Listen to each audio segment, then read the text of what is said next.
赋诗哭了，于梦龙留在影像里的告别，太真实。那天夜色温柔而清冷，录音机的红灯闪烁着，像是世界尽头的一束微光。于梦龙坐在窗前，白衬衫的袖口被风轻轻卷起，桌上摊着一页未完成的诗稿。窗外的月亮静静地挂着，照亮他指尖那支已经写到发烫的笔。他按下录音键，空气里传来一声轻微的咔嗒。那一刻，他没有剧本，没有化妆，没有观众，只有他自己和那台旧录音机。如果有一天，你听到这段录音，他的声音温和，却带着一种让人无法逃开的力量，我希望你能明白，安静并不是沉默，它是一种力量，一种光。窗外的树影在墙上轻轻摇动，像回应着他的心跳。录音继续转动，红灯在黑暗里闪烁，如同灵魂深处的心脏，微弱却坚定。他不是偶像，他是人。他讨厌偶像这个词，那太空洞，太轻飘，像一面没有倒影的镜子。我只是个普通人，他曾笑着说，我也会懒，会失眠，会在凌晨2点吃方便面。他不爱社交，不追热点，不靠炒作。他喜欢安静的房间，喜欢看旧书，喜欢在雨天听风打窗的声音。有一次，朋友问他，你不怕被忘记吗？他摇头，被忘记也没关系，我怕的是自己也忘了是谁。他不是冷漠，只是清醒。他活得像一杯温水，不起眼，却能解渴。他拒绝被标签化的世界拉扯，守着自己那份纯粹的温度。那种平静是岁月打磨出的勇气。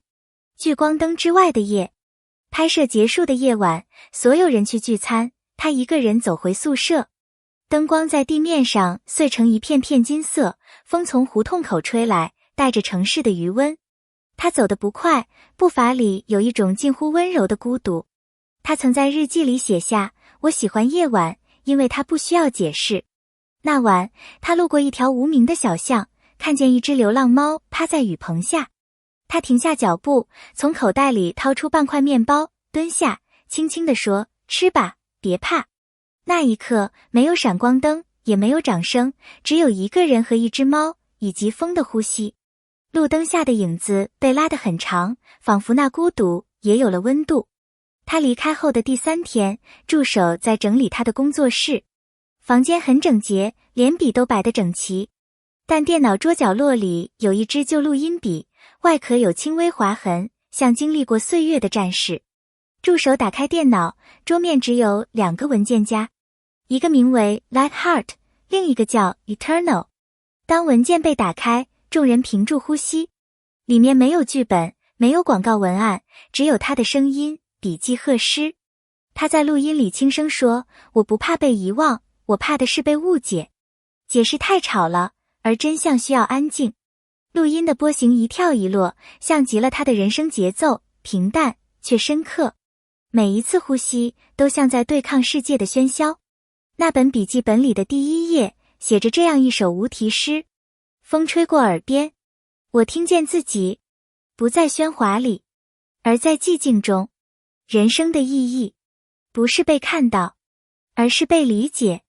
纸页泛黄，字迹却像刻在时间里的印记，没有华丽的修辞，却有一种让人心碎的温柔。读到这里的人无不沉默。有人说，那几行字像一盏灯，在黑暗的内心角落里悄悄亮起。那份明亮不耀眼，却让人想哭。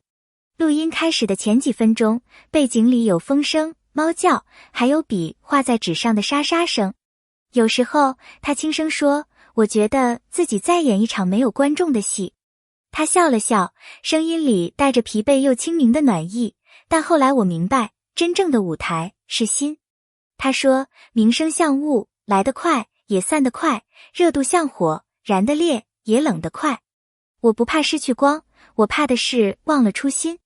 那一刻，所有听的人都听出了心跳。那是一种来自灵魂深处的共鸣，像风穿过树林，看不见，却能听到真诚的声响。那句震撼世界的话。录音进行到第47分钟时，他停顿了很久，然后缓缓地说出那句后来传遍全网，让所有人沉默的话。世界很吵，但真理很安静。那一刻，背景里只有风和猫的脚步声，没有音乐，没有特效，只有他那平静到极致的声音。这句话就像一颗子弹，穿透了整个时代的喧嚣。有人写在墙上，有人刻在手心，也有人记在心底。那一刻，世界静止，连时间都屏住呼吸。没有告别的告别。录音的最后，他没有说再见，只是温柔地说，如果你在听，请别难过。我只是去了一个更安静的地方，那里有风，有光，也有自由。那声音很轻，却像在空气里留下余温。他没有选择结束，而是让世界自行静下来。录音停止后的1秒，空气仿佛凝固，连呼吸都变得小心翼翼。那不是离别，而是一次灵魂的延续。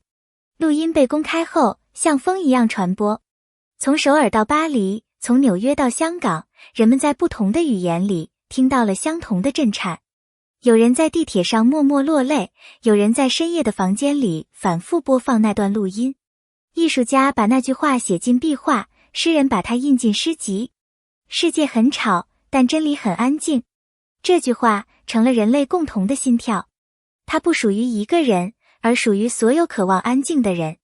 就像一条隐形的河，穿过世界的噪音，流向每一颗孤独的心。它教我们重新聆听。这个时代太快，信息像洪流，情绪像浪。我们听到太多，却理解太少。它用生命提醒我们，聆听不只是用耳朵，而是用心。当你学会安静，你会听到风的方向，听到自己真正的声音。那不是孤独，而是一种觉醒。它让人重新发现，生活不是喧嚣的舞台，而是一首需要静心聆听的歌。只有当我们停止奔跑，世界的真相才会缓缓浮现。